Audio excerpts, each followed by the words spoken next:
Good morning, everyone. Good evening, good afternoon, wherever you are, and welcome to this week's Weekly Energy Boost. My name is Elisheva, and I'm here with Eitan, and we're talking about no one else will give it to you. What is the it? You'll have to stay tuned to find out. But this week is really, the universe is giving us this tremendous opportunity to radically embrace ourselves. Not because someone told us to, it's important, it's spiritual, but literally our lives depend on it. And the idea of self-love, self-acceptance, we've talked many episodes about coming from that place of kindness and compassion with the self. But why is it such a strong opposing force for us? Why is it so hard for us to commit to a practice of completely accepting and loving ourselves where we're at now? And this is really the week that the universe says, leave behind the harshness, the judgment, the criticism, the self, the lack of self-worth, all those things. And sometimes I know I didn't resonate with these teachings until I found the right wording that felt true to the habit or the way that I treat myself. So I encourage everyone to look deeply and see what it is that prevents you from feeling and experiencing that the same acceptance that you would give to someone that you care about. Why can't we give that to ourselves? And what are the practices that we can embrace this week to help us create a lifelong practice of self-love, self-acceptance, self-respect, and really operating in all senses, in every aspect of our life from that place. A Weekly Energy Boost is a 7-day spiritual weather forecast where we provide our listeners with the most powerful tools and wisdom coming from the teachings of Kabbalah, so that this week is not only full of growth and opportunity, but every episode ends up revealing lessons and tools you can use any time of your life. And I feel that this becomes an even more important conversation maybe than it was 5 years ago, because we've gone back to being productive in our lives. I think there was a period maybe after lockdown and things like that where we took our time more with things. We weren't rushing as much. We maybe placed different value on achievement, accomplishment, movement, speed. And now it seems like we're right back where we were in 2019, and even in some senses of the word, in a harsher way.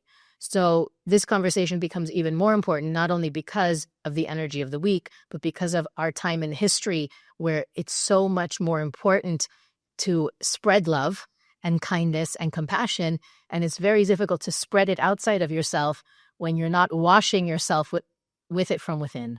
So where should we start, Eitan? First, it's a fascinating topic, and really there's a contradiction, seemingly a contradiction, because the whole idea of spiritual transformation and the whole idea Kabbalistically about the word tikkun, it means I'm not where I should be now. I'm not connecting to the best version of myself. So I need to transform and I need to grow.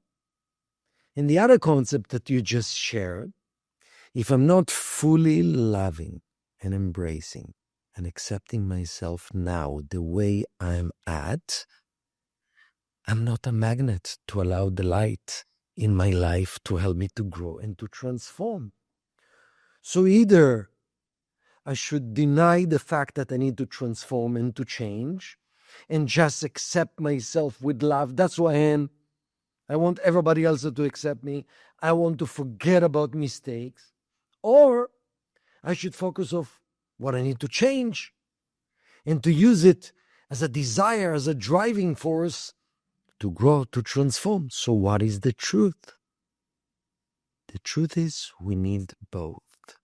And to find this subtle way out to actually maintain self-love while we are growing, that's part of the art of spiritual transformation. And I think everything starts with basic teachings of Kabbalah. We all came from Adam and Eve. And as the original soul of Adam and Eve, we made a mistake. And we're here to correct it. So somehow, deep inside, we all have a feeling something is wrong with me. Think about it. In your life, somebody blame you for something you didn't do, but it triggers. Something is wrong with me. You just didn't accomplish something that someone else did accomplish. And you compare yourself, and then there's a deep voice. Something is wrong with me. This is the voice of the opponent using some truthful information. So the fact that we all need to change and transform, absolutely yes. But the only attitude that will allow healing and growth is pure love towards myself, pure acceptance towards myself, pure embrace towards myself, pure kindness towards myself. Because if not, the light, which is pure love, cannot come. And it is not actually a contradiction. To the extent I'm able, and that's what we're going to talk about, how do we do it in the times of challenges relative to each one of us? But to the extent I'm able to reach self-love, self-embracing, self-kindness, to that extent I can allow healing and transformation to the next level. While it seemed to be a paradox, it is not. So let's speak now, based on our own experience with ourselves, with our students, what some of the powerful tools you would use, or different examples that triggered and something is wrong with me. And how do I heal it? And where do I operate not from that place? I'm listening to you, and as you said, in working with people, even reading books about the topic, I know that, there are generations of people whose parents tried to help them change by telling them how terrible they are, and they're going to amount to nothing, and they're worthless, and they should be more like their brother or their sister or their friend. And when you think about really objectively, not only if you were that person that heard that, or you were even the model that was being put on a pedestal for someone who was less than for their parents, no one really ever changes when they're shamed, right? Very objectively, you can look at that and say, well, why would that person even try? If that's the constant commentary that they heard in their home, you're a good for nothing, you'll never amount to anything, you're not even trying.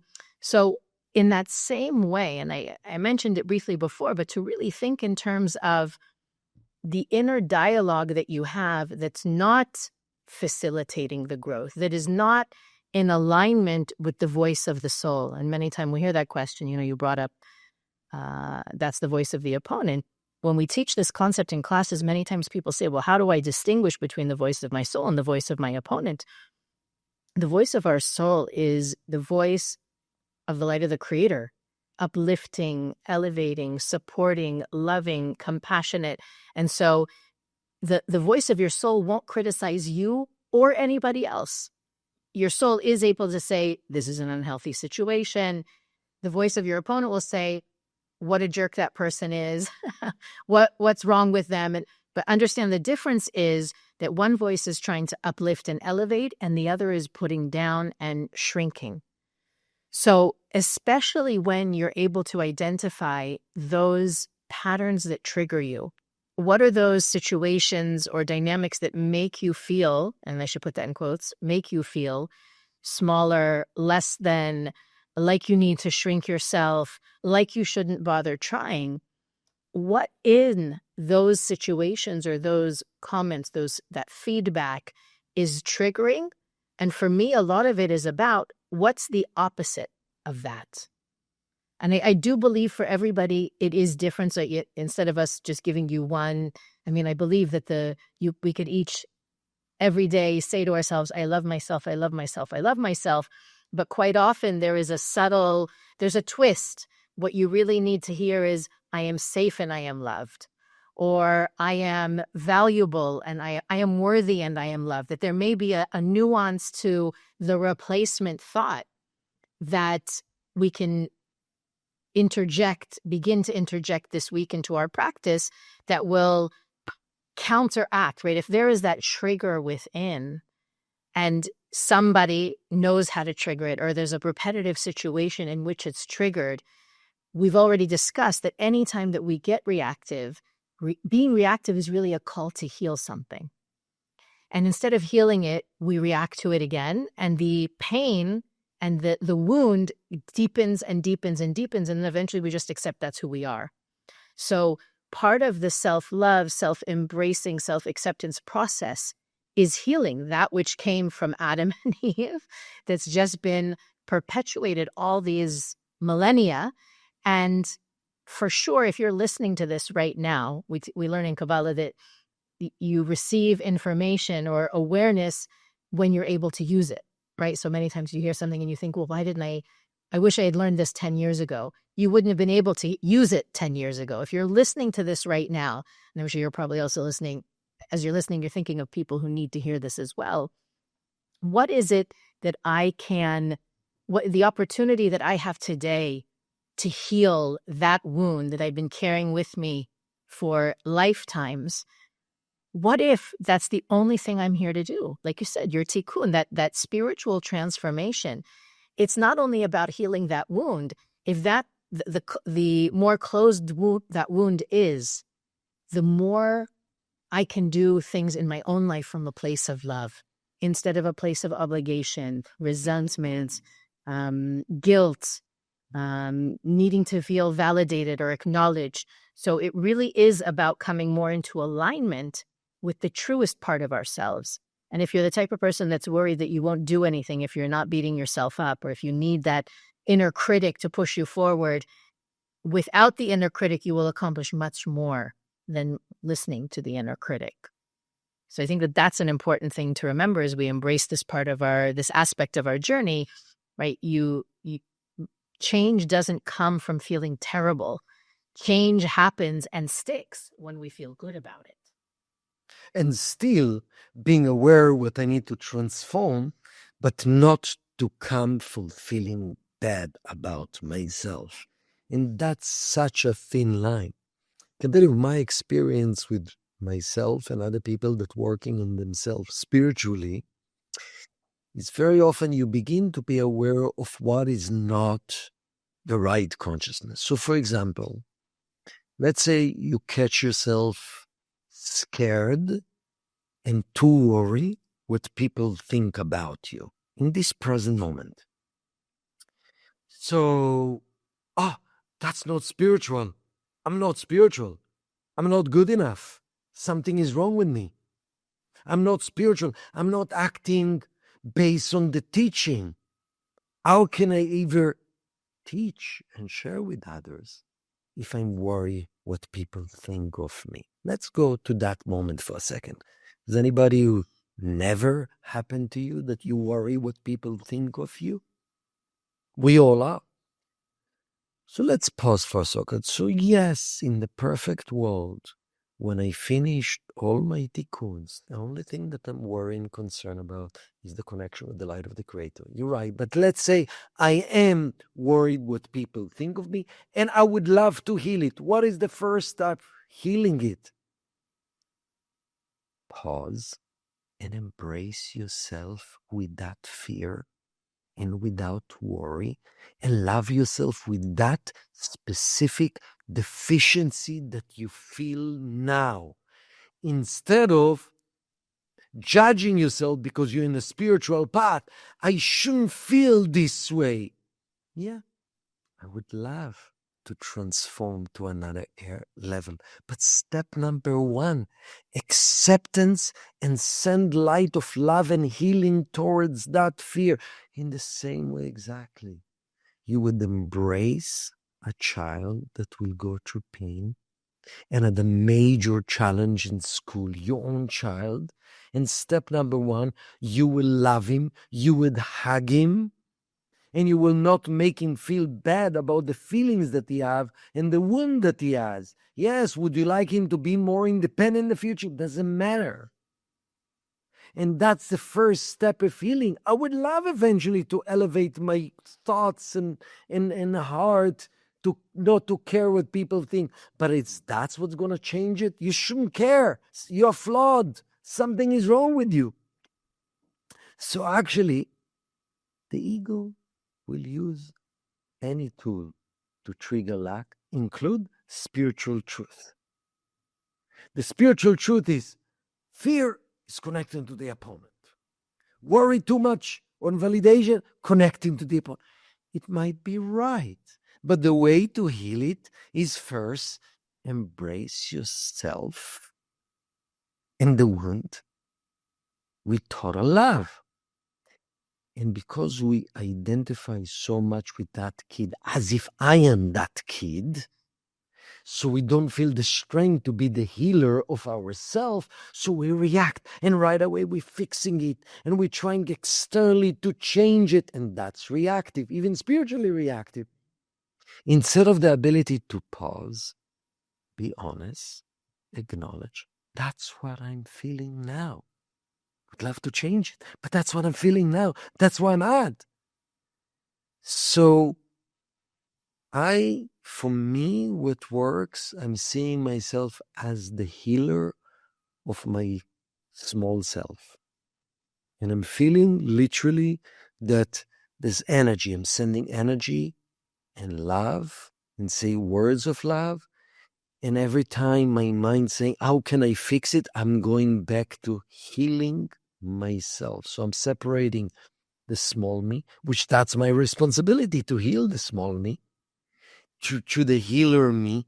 And it's not easy because it's burning and you want to fix it and you feel not aligned with what you're supposed to be. Let's heal it. And then something is happening. Magic is happening. You feel lighter about it. And then from that place, you can make a decision. And the reason you feel light about it, because that healing attitude attracts light to heal. And it's a gradual process. It's a gradual process. That I think, a number of years ago, our teacher, Karen Berg, was really placed a great emphasis on healing the inner child. And that's really what that work is. It's parenting yourself when that small you gets upset, feels terrible, receives some sort of rejection or criticism that feels overwhelming. We need to be to ourselves that voice of the loving parent that cares and supports, and we're in this together. You don't have to struggle alone. This isn't only your fight. And to me, the idea of that small me, right? Even thinking about that when I get reactive, I'm being called to heal something within myself. It reminds me of that little version of me inside that needs that loving, caring support. And also, when we talk in our classes about being like the light of the Creator, being in affinity with the light of the Creator, sometimes we even say it in terms of being in alignment with the light or with our soul.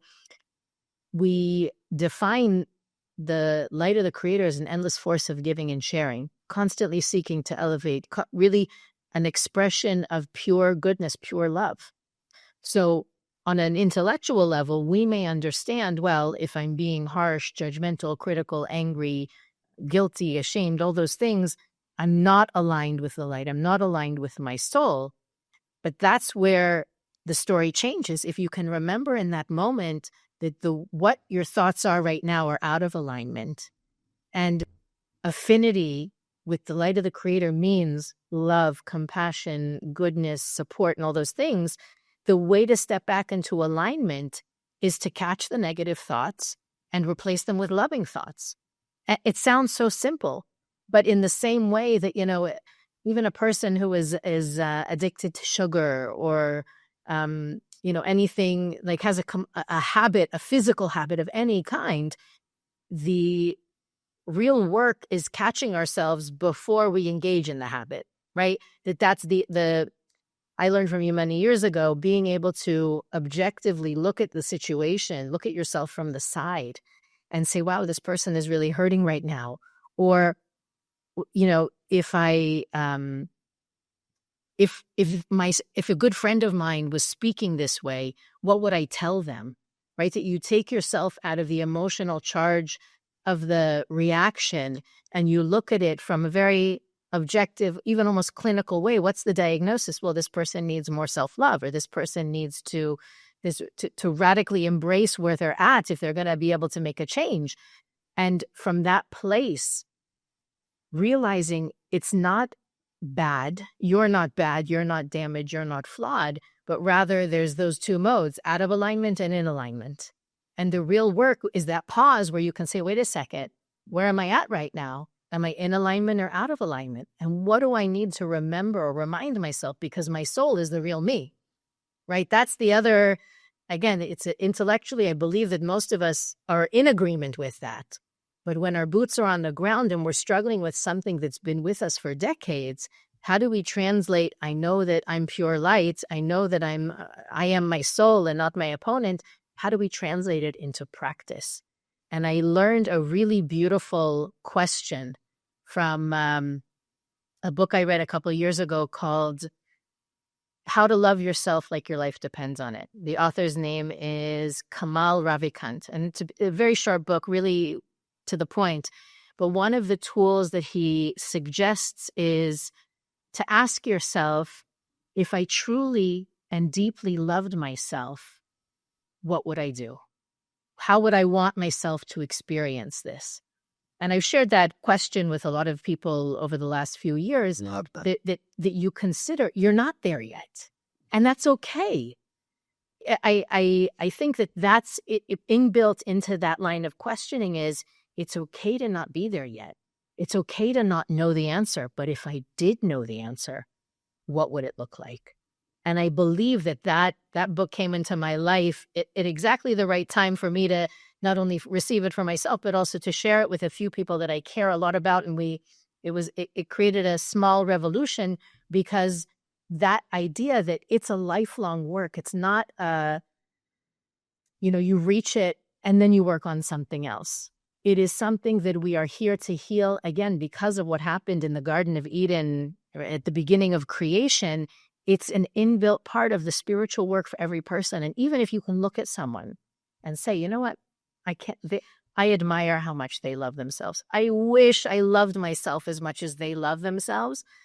Chances are they're overcompensating, that they're extreme, I don't know what the right word is. Maybe you see them as very proud or very confident. You look at them externally and you think, wow, they must really love themselves. Often that external projection of I'm the best, everyone should agree with me, it's often overcompensating for feeling the opposite, protecting the true us that feels terrible with the disguise of I'm amazing, don't you think so? So I think that switch also, understanding that my true nature is light, and even if I'm not fully transformed, I can still ask the higher version of me that knows the answer, that knows the right thing to do or the light thing to do. I can call on that version of me to help me grow into someone who is self-loving, self-accepting, and self-embracing, because that's what translates also to the outside. That you can't love other people wholly and completely if you're loving yourself less than you love them. And that was also a big catalyst, really learning how to, again, we always use kids as an example, but wanting my kids to embody that requires me as a parent to embody that and to teach. You can't teach it with words, you've got to teach it with behavior. Absolutely.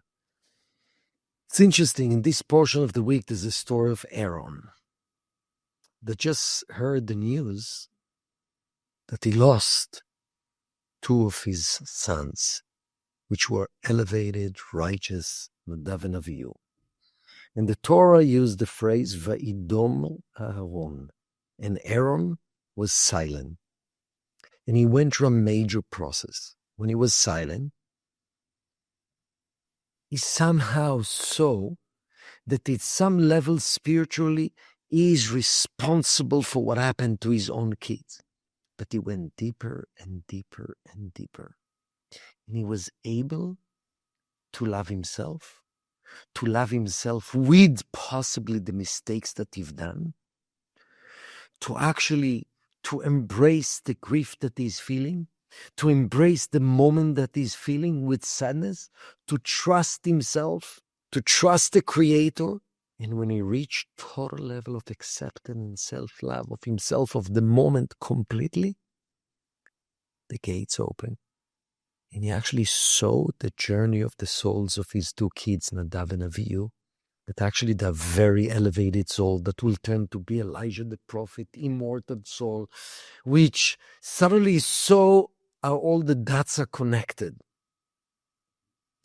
I think there's a deep teachings from the Zohar that's saying that in order to reach the highest level of love, which is affinity with the Creator, a person needs to reach a level that he loves the evil inclination. How can you love the evil inclination? The source of all negative thoughts and ego behavior and reactive behavior and selfishness and promoting lack. That's exactly what we are speaking about.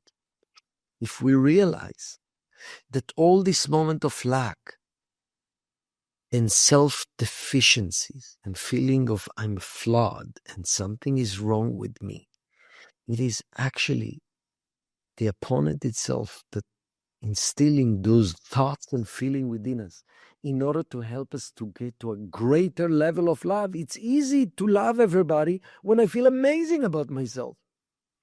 But the reason the opponent was created, or the evil inclination, is to help me to elevate my love to be so unconditional, even when I feel so bad about myself. I'm able, number one, to embrace myself with love in spite of these feelings, and to transform this feeling to self-love and to channel love to others. So it's not easy, but that's what it means, loving the evil inclination. Loving the moment, loving myself in the moment of lack, and then loving others in the moment that are not shining like I would love them to shine. This is the deeper consciousness all of us needs to find strength. It's easy to love when I'm just in the flow, myself and others. It's funny because I'm thinking about people who, it's all of our struggle on some level, but there's some people more than others deal with this as a major tikkun. And usually those people make themselves feel better by doing more. And if I will do, and we can get into the 5 love languages, we can get, we can go in so many different directions with this, but the desire to establish my worth and my value by doing something external outside of myself is one of the more subtle ways that we avoid this work. For a while it works, but in the long term, it never works. But that's the point, is that we feel validated, worthy, accomplished, we contributed, we made a difference. I'm a good boy. I'm not flawed. Right. People love, look, and I mean, even the acknowledgement, I don't even mean the people clapping for you and saying you're a good boy. Sometimes you can look at, I helped somebody, and you did help somebody, and it did reveal light, and it was a good thing. But it's not addressing the core issue of, at the end of the day, when I am triggered or I am criticized or rejected or whatever it is that pushes that button, that I allow myself to feel like a zero, unworthy, and all those things, to remember that inner work is something only you can do, right? It's not visible. So that compulsion when I feel bad to prove my worth or to contribute or add value out of lack. There's a difference between striving as an individual to add value to my family, to my company, to my friend group, whatever. We're talking about when I feel triggered, the way I feel better is I do something. It's not going to achieve that lasting healing. It's really important to remember that that internal transformation is essential. It's vital for all of us. And it's the only work that only I can do.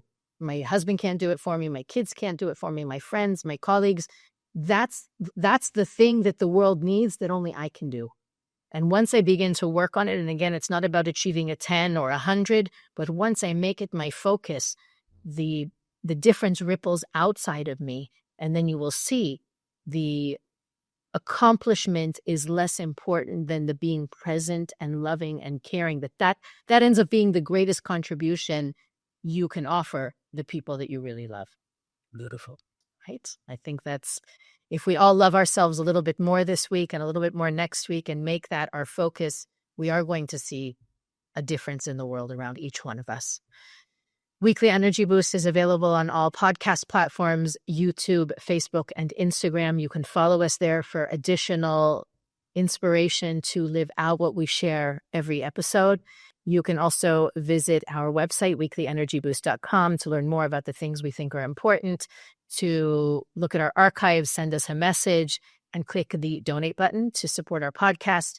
But as always, this is one of those episodes that you don't even need to be on a spiritual journey in order to embrace the opportunity of this week. So please share, like, rate, review, help us get into the hands of more individuals who can go through this inner transformation process like we are, reveal more of their light, and really make a difference in the world. Have a fabulous week, and we'll see you next time on the Weekly Energy Boost.